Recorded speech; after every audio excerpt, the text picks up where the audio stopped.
ir laisvi, ir išlaisvinti tuo pačiu metu. Mes esame ir tuo pačiu metu esame procese. Kai užduodame žmonėms klausimus apie jų gyvenimą, jie, stebėtina, atsiveria ir papasakoja savo istoriją, jei tik leidžiame. Kai kurie iš mūsų jaučiasi taip, tarsi būtų per daug įtrūkę, per daug sulūžę, per daug nesandarus, kad juos būtų galima užpildyti ir panaudoti. Tačiau mūsų kibiruose, mūsų gyvenimuose esantys plyšiai, pro kuriuos mūsų manimų prasiskverbia ir išteka visas Dievo gerumas, malonė ir gailestingumas. Tai iš tikrųjų yra tiesa. Jis mus pripildo, o mes išleidžiame, ir tie plyšiai iš tikrųjų yra tai, kas mus įgalina keisti kito žmogaus gyvenimą. Jei būsime tokie švarūs arba sakysime, kad tokie esame, niekas kitas nesijaus, kad gali prie mūsų prieiti, mes tik priversime juos jaustis nešvariai šalia mūsų, nes esame tokie tobuli, neturime savęs vaizduoti kaip turinčių viską, nes mes visi esame kartu. Nėra aukštesnio ar žemesnio rango, nėra kastų sistemos, nes karalystėje nėra kastų sistemos. Taip elgdamiesi pažeistume pačią Jėzaus širdį. Dievas nešaukia kvalifikuotų, jis kvalifikuoja pašauktuosius. Jis kvalifikavo kiekvieną iš mūsų, nes mus pašaukė. Jis pašaukė mus ne dėl to, kad turėjome kvalifikaciją. Jei taip būtų, nė vienas iš mūsų nebūtų pašauktas. 2 Korintiečiams 12:9 ESV. Bet jis man tarė, mano malonės tau užtenka daugiau negu užtenka, niekada neįsenka. Nes mano galia yra tobula, pilna, išbaigta, įvykdyta, visiška netobulumas silpnume. Todėl dar mieliau gėsiuosi savo silpnybėmis, kad Kristaus galybė ilsėtųsi ant manęs. Malonės mums visada užteks. Ji nėra konteineryje, kuris gali tiesiog baigtis į amžiną. Paulius gyrėsi savo silpnumu ne tam, kad paskestų jame kartu su kitais, bet kad jie žinotų, jog yra vilties, kad Dievo jėga, veikianti jų silpnume, yra kažkas didesnio už juos pačius. Tuomet Dievas mūsų netvarką paverčia žinia, mūsų išbandymą liudijimu, mūsų netvarką šedevru, ir tada jis nori, kad taptume malonės trofėjumi. Trofėjus pagal paskirtį turi būti eksponuojamas visiems matant. Taigi, mes nešame savo randus sudaužytą ir sutrukinėjusį indą, kuriame esame į pasaulį, kad žmonės pamatytų, kartu su Kristaus šviesa, kuri yra mumyse ir šviečia pro tuos įtrūkimus, šventosios dvasios gyvenimas mumyse, kuris prasiskverbia pro mūsų kibirų ir indų įtrūkimus ir skyles. Štai koks grožis to, ką Jėzus padarė ir daro mumyse. Žvelgdami į Biblijos karalių Dovydą, kurį daugelis laiko didžiu tikėjimo didvyriu, šventajame rašte rašoma, kad jis taip pat buvo labai ydinga asmenybė. Šioje serijoje nesiekėme nuvertinti žmonių, bet pripažįstame jų žmogiškumą. Jie, kaip ir mes, yra dieviškai žmogiški. Būna akimirkų, kai spindime dieviškumu, bet būna ir akimirkų, kai dvelkiame žmogiškumu. Ir tai gali pasikeisti per nanosekundę. Dovydas pradėjo ne kaip karalius, bet kaip berniukas, kuris buvo jauniausias sūnus tarp daugelio brolių. Būdamas jauniausias, jis atsidūrė lauke, ganydamas tėvo avis, o kiti broliai dirbo šlovingesnius ir prabangesnius darbus. Tačiau būti piemeniu nebuvo lengvas darbas. Ant žalios kalvos šlaito grojant arfa muzikos garsus. Ten buvo plėšrūnų, ir Dovydas turėjo išmokti būti karys, prižiūrėdamas ir saugodamas avis nuo tų plėšrūnų. Tai galėjo būti žiauru ir bjauru, kad bandai nebūtų padaryta žala ar pakenkta. Dovydas išmoko kovoti. Jis savo rankomis užmušė liūtą ir lokį. Po kurio laiko Dovydas buvo pašauktas į mūšį tarp izraelitų ir filistinų. Kai milžinas, vardu Galijotas, stovėjo lauke tarp abiejų armijų ir tyčiojosi iš izraelitų karių, Dievas padrasino Dovydą išeiti vienam ir pasipriešinti Galijotui, ginkluotam tik timpa ir 5 lygiais akmenimis. Nužudęs milžiną, Dovydas vėliau pakeitė Saulį Izraelio tautos ir kariuomenės karaliumi. Jis buvo Dievo pateptasis, bet taip pat ir kūno žmogus. Vieną dieną, kai Dovydas turėjo būti su savo kariuomenė mūšyje, jis buvo namie ant stogo. Tuomet kažkas patraukė jo dėmesį, jos vardas Batšeba, ir ji buvo graži. Dovydas negalėjo nuo jos atitraukti akių ir ėmė ją žavėtis. Jis išsiaiškino, kas ji buvo ir kad jos vyras buvo Hetitas. Urijas, paties Dovydo karys. Deividas nevadovavo karui ten, kur turėjo būti, bet buvo vienas namuose, nuobodžiavo ir buvo pavojingas. Jį užvaldė geismas. Jis pasiuntė, kad Batšeba būtų jam sugrąžinta, o paskui su ja permiegojo. Jis svetimavo su vieno iš savo kareivių žmona, o paskui puolė į paniką, kai suprato, ką padarė ir kad Batšeba dabar nėščia. Dovydas planavo nuslėpti savo nuodėmę ir parsivesti Uriją namo iš mūšio lauko, kad šis permiegotų su jo žmona, tačiau Urija atsisakė, o pasirinko miegoti ant žemės, nes jo kolegos kareiviai vis dar buvo išėję į mūšį rizikuodami savo gyvybėmis. Po to, kai pirmasis Dovydo bandymas nuslėpti įvykius nepavyko, jis puolė į neviltį ir sugalvojo nužudyti Uriją mūšio lauke. Roko žvaigždė karalius Dovydas, surengęs Urijo nužudymą, parsivedė Batšebą į savo namus kaip savo žmoną. Viena nuodėmė gimdė kitą, ir dar vieną, ir tada pas Dovydą atėjo pranašas Natanas. Jis papasakojo jam istoriją apie turtingą žmogų, turintį daugybę avių ir bandų, ir apie vargšą, neturintį nieko, tik vieną mažą avytę, su kuria jis elgėsi kaip su savo vaiku. Kai keliautojas aplankė turtuolį, užuot pamaitinęs jį iš savo bandos, jis papjovė brangų ir vienintelį vargšo avinėlį. Dovydas supyko, išgirdęs, ką padarė turtuolis, ir Natanas greitai jam pasakė, tu esi tas žmogus. Dovydas galėjo pasislėpti nuo daugybės žmonių, bet negalėjo pasislėpti nuo Dievo. Tuomet Dovydas padarė pirmą gerą žingsnį po daugybės blogų ir atgailavo, atsigręžė ir prisipažino, ką padarė, šaukdamasis Dievo. Žmogus pagal Dievo širdį. 1 Samuelio 13:14 NLT. Bet dabar tavo karalystė turi baigtis, nes viešpats susirado žmogų pagal savo širdį. Viešpats jau paskyrė jį savo tautos vadovu, nes tu nesilaikai viešpaties įsakymo. Apaštalų darbų 13:22 NLT. Tačiau Dievas pašalino Saulių ir vietoj jo paskyrė Dovydą, vyrą, apie kurį Dievas sakė: radau Džesės sūnų Dovydą, vyrą pagal savo širdį. Jis darys viską, ką noriu, kad jis darytų. Vienas iš didžiausių komplimentų šventajame rašte buvo pakartotas ir Senajame, ir Naujajame testamente. Jame Dovydas vadinamas žmogumi pagal Dievo širdį. Dovydas, kuris svetimavimą dangstė žmogžudystę, o paskui pavogė brangę kito vyro žmoną, kad taptų jo nuosava, turėjo tokią pat viltį, kokią dabar turime mes. Dievo akyse mūsų nuodėmė nėra mažesnė, mes visi nutraukėme ryšį su juo, pasidarydami savo dievais, tai ir yra nuodėmės esmė. Mūsų vienintelis atsakas turėtų būti toks pat, kaip Dovydo atgailauti. Šios žinios esmė - greitai atgailauti. Tikriausiai mes visi kažkur toliau vėl nusižengsime.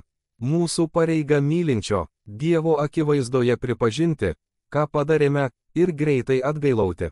Štai kodėl Dovydas buvo pavadintas žmogumi pagal Dievo širdį. Jis prisipažino, atsivertė, atgailavo. Vėliau jis patyrė daug natūralių ir logiškų pasekmių. Taip nutinka šiame pasaulyje. Tai, ką mes išjudiname, Dievas leidžia vykti natūralia eiga, jis to nedaro mums. Bet tai yra pasekmės dalykų, kuriuos mes patys išjudiname, Dievas mūsų nebaudžia. Mums reikia būti žmonėmis pagal Dievo širdį, greitai atsiversti ir atgailauti. Griebti Dievą ir nepaleisti. Dėkokite Dievui ir prisipažinkite: turiu problemą, man reikia pagalbos, man reikia tavęs. Greitai atgailaukite. Jei ją nešiojate ilgiau nei 3 sekundės, vadinasi, jau seniai privalote. Tiesiog atgailaukite. Iš esmės tai reiškia atsiversti ir eiti į kitą pusę link Dievo, ne tik atsiprašyti jo, bet ir pakeisti savo požiūrį į nuodėmę ir matyti ją taip, kaip ją mato Dievas. Pripažinkite, kad tai buvo nuodėmė, o tada taip pat pripažinkite, kad Dievas visiškai ją nuo jūsų nutolino taip toli, kaip rytai nuo vakarų. Dievui nereikia, kad muštumėte save rykšte dėl to, kad padarėte klaidą. Greitai atgailaukite, atsiverskite, eikite pas jį, sutarkite su juo dėl to, kas yra ir tada atleiskite. Atleiskite savo. Kalbama ne tik apie malonę visiems kitiems, viskas prasideda nuo malonės savo. Malda, Viešpatie Jėzau, mes visi esame tavo malonės trofėjai netvarkos, kurios tampa šedevrais. Mūsų liudijimai kuriami net ir gyvenant šį gyvenimą. Leisk, kad mūsų istorijos būtų papasakotos ir padėtų nesuskaičiuojamai daugybei žmonių per daugelį metų ir net kartų. Pasikeisti ir pasikeisti, tačiau, tėv, kai kurie iš mūsų įstrigo, nes mums tiesiog reikia atgailauti, atsiversti ir susitarti su tavimi, pakeisti savo mąstymą ir būti perkeistiems. Matant viską taip, kaip tu tai matai, kai kurie iš mūsų jaučiasi neverti tau tarnauti ar ką nors daryti, net garbinti ar giedoti. Negalime rasti džiaugsmo dėl kaltės ir gėdos pasmerkimo dėl viso to svorio. Šiandien, tikėjimu nusimetame viską, ką nešame. Suteik mums malonę greitai atgailauti ne tam, kad save muštume, bet kad atgailautume ir įsilaisvintume, ateitume tokie, kokie esame. Ačiū už Dovydo širdį. Per daugybę nesklandumų jis pasielgė teisingai, greitai grįžo pas tave. Jis greitai atgailavo. Ačiū tau už šią pamoką.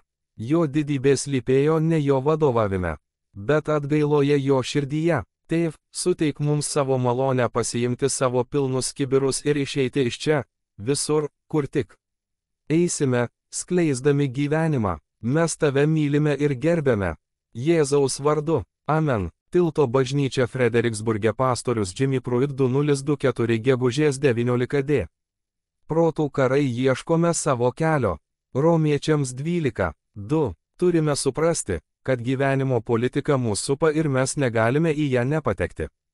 Esame sargybiniai ant sienos ir turime įspėti, kad tiltas išėjo.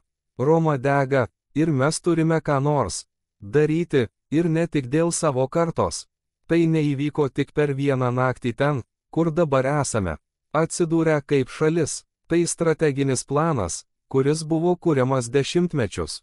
Turėtume suvokti, kad didelė dalis to, ką reikia padaryti, yra tarsi Titaniko apsisukimas, jo nepavyks apsukti ant plauko.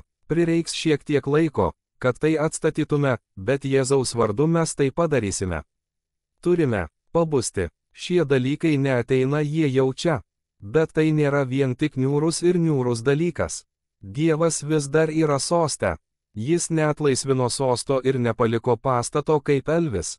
Jis vis dar čia, vis dar valdo ir turi planą. Mes norime kartu su juo įgyvendinti jo planą, net ir šaukdami. Kaip sargybiniai ant sienos, vis dar turime turėti didžiulę viltį, kad Dievas nori tai pakeisti dar labiau nei mes. Tačiau turime atsibusti ir investuoti į naująją kartą.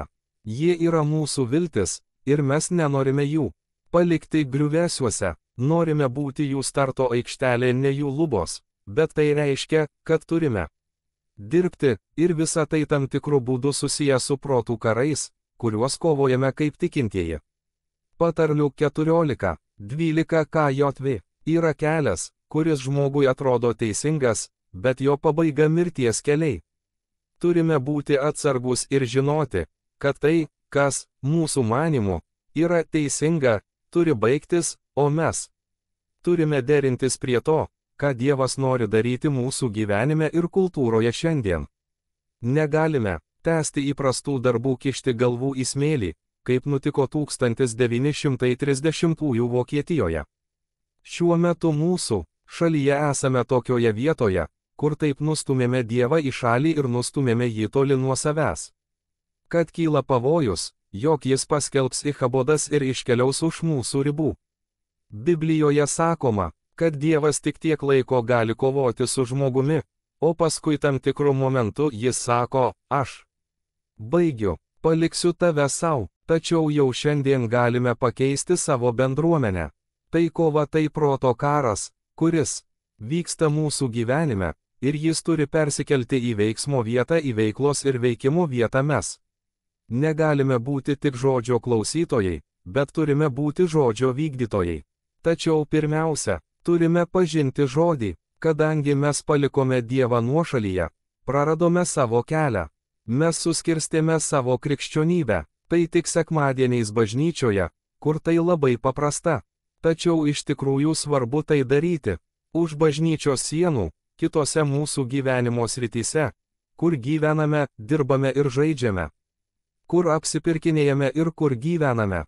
Dabar kalbame apie 3 mūsų gyvenimo sritis, kurios turi daryti poveikį. 1 bibliniai pamatai, ant ko statome. 2 biblinė pasaulėžiūra, žiūrėti į gyvenimą ir pasaulį per šventojo rašto prizmę. 3 biblinis kultūrinis įsitraukimas, esame Dievo valdžioje, jis yra mūsų suvaržymas. Bibliniai pamatai, mūsų tėvai įkūrėjai sukūrė šią valstybę remdamiesi bibliniais pagrindais. Tiesą sakant, mūsų gyvenimas taip pat turi būti statomas ant biblinio pagrindo. Santuoka, šeima, darbas, viskas mūsų gyvenime turi būti statoma ant Dievo žodžio pamato. Džordžas Vašingtonas sakė, neįmanoma teisingai valdyti tautos be Dievo ir Biblijos. Tai pasakytina ir apie mūsų gyvenimus. Visa konstitucijos prielaida buvo sukurta remiantis mintimi, kad mes turime gebėjimą savarankiškai tvarkytis tik tol, kol esame pavaldūs aukščiausiam valdytojui, karaliui. Jei ir toliau neįtraukiame Dievo į viešąją erdvę ir savo gyvenimą, prarandame gebėjimą valdyti save ir tampame pavojingi. Šventajame rašte sakoma, kur nėra apreiškimo, ten žmonės nusimeta santūrumą, Patarlių 29:18.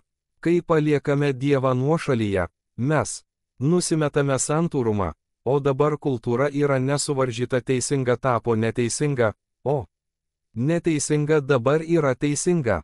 Šiandieninė mūsų kultūra visų smarkumų priešinsis visiems, kurie gina biblinės vertybės ir perspektyvas. Sulaikimas jau atmestas. Mes praradome regėjimą, praradome Dievo apreiškimą. John Adams sakė, mes nepripažįstame jokio kito valdovo, išskyrus Dievą, ir jokio kito karaliaus, išskyrus Jėzų. Tai yra biblinis pagrindas, kad iš tiesų galėtume savarankiškai tvarkytis ir turėti viziją, leidžiančią mums turėti santūrumą, kad galėtume išlikti kelyje, laikytis krypties, išlikti kelyje. Efeziečiams 2:19-20. Taigi jūs jau nebesate svetimšaliai ir ateiviai, bet Dievo tautos bendrapiliečiai ir jo namų nariai. Pastatyti ant apaštalų ir pranašų pamato, kurio kertinis akmuo yra pats Kristus Jėzus. Turime sukurti tvirtus savo gyvenimo pagrindus tikėjimo, šeimos ir laisvės srityse, nes jei to nepadarysime, pamatysime, kad peržengėme ribą, kurią kultūra laiko politiškai korektiška. Šis sąrašas vis ilgėja ir ilgėja, todėl tai, kas buvo teisinga, tampa neteisinga, o tai, kas buvo neteisinga, dabar yra teisinga. Štai kodėl turime turėti tvirtus biblinius pamatus, kad mūsų šaknys būtų giliai žodyje, šventajame rašte, Jėzuje ir mūsų supratime, kas yra Dievas ir kas mes esame Kristuje. Esame sūnus ir dukterys šventieji, o ne nusidėjėliai.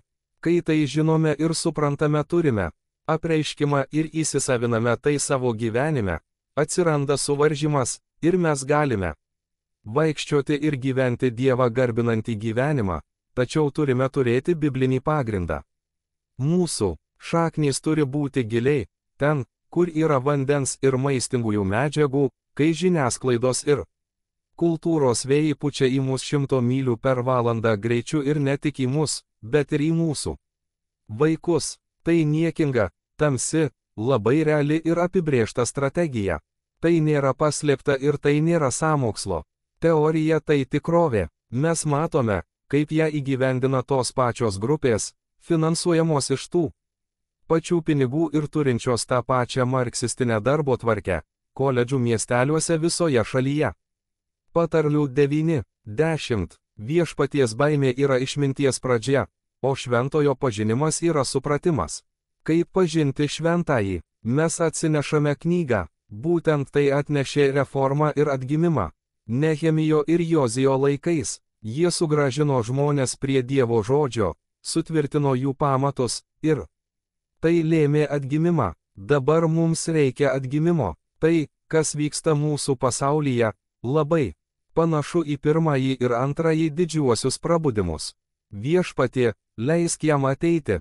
Kodėl ne čia ir kodėl dabar? Mato 7, 24, 25.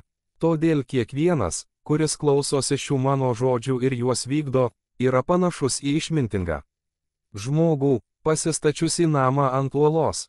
Lietus lijo, upeliai kilo, vėjai pūtė ir daužė tą namą, bet jis nesugriuvo, nes turėjo pamatą ant uolos. Biblinė pasaulėžiūra žiūrėti į gyvenimą ir pasaulį per šventojo rašto prizmę ir tikėti, kad Biblija kalba apie kiekvieną mūsų gyvenimo sritį, vyriausybę ir kultūrinį dalyvavimą. Joje kalbama apie kultūrą, pagonybę ir visus kitus izmus, įsiskverbiančius į bažnyčią.